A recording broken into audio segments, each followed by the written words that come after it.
আসসালামু আলাইকুম, সবাই কেমন আছেন? আশা করি সবাই ভালো আছেন। আমি এখন যে পাহাড়টাতে আছি সেটা হচ্ছে জাবালে রাহমা। ইহুদি কাফেররা আমাদের নবীদের সাথে এই পাহাড়ের থেকেই যুদ্ধ সূচনা হয় আর কি, এখান থেকে যুদ্ধ স্টার্ট হয়। তারপরে অনেকক্ষণ যুদ্ধ চলার পরে এই যে দেখেন, এটা হচ্ছে উহুদের পাহাড়। আমার পিছে এই পাহাড়টা হচ্ছে উহুদের পাহাড়। দৈর্ঘ্য 8 কিলো আর প্রশস্ত হয়েছে 7 কিলো। আর এই যে এই পাহাড়টা আছে না, এটা হচ্ছে জাবালে রাহমা। এখান থেকে মানে যুদ্ধ, আমি যেটা হাদিসে শুনছি আর কি, যুদ্ধ শেষ হয় নাই, কিন্তু আমাদের যে সাহাবীগণ ছিল তারা মানে যুদ্ধ জয় মনে করছে, জয় লাভ করছে, মানে বিজয় অর্জন হয়েছে।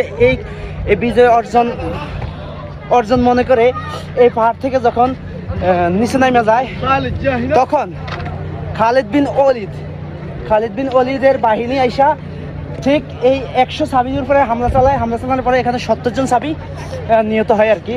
এই সেই পাহাড়টা, আমি এখন ওই পাহাড়ের উপরে দাঁড়িয়ে আছি। আলহামদুলিল্লাহ, আল্লাহ পাক রব্বুল আলামিন সেই তৌফিক, এখানে আসার রহমত দান করছে, এখানে আসছি আলহামদুলিল্লাহ। এই যে দেখেন,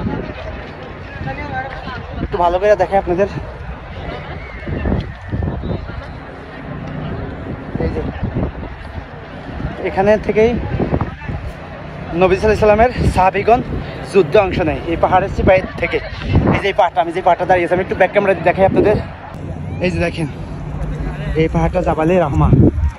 এই দেখেন, এটা পুরাটা হচ্ছে উহুদের ময়দান, পুরাটা হচ্ছে উহুদের ময়দান। আর এই যে দেখেন, এই যে এই পাহাড়টা দেখতে পাচ্ছেন না, এই পাহাড়টা উহুদের পাহাড়।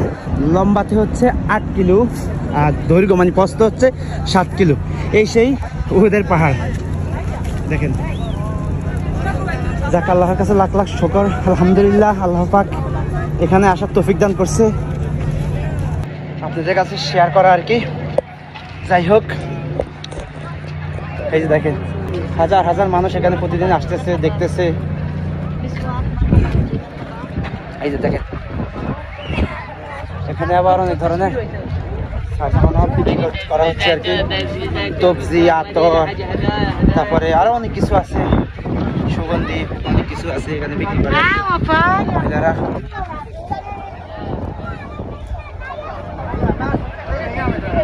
যাই হোক, এই সেই পাহাড়ে জাবালে রাহমা।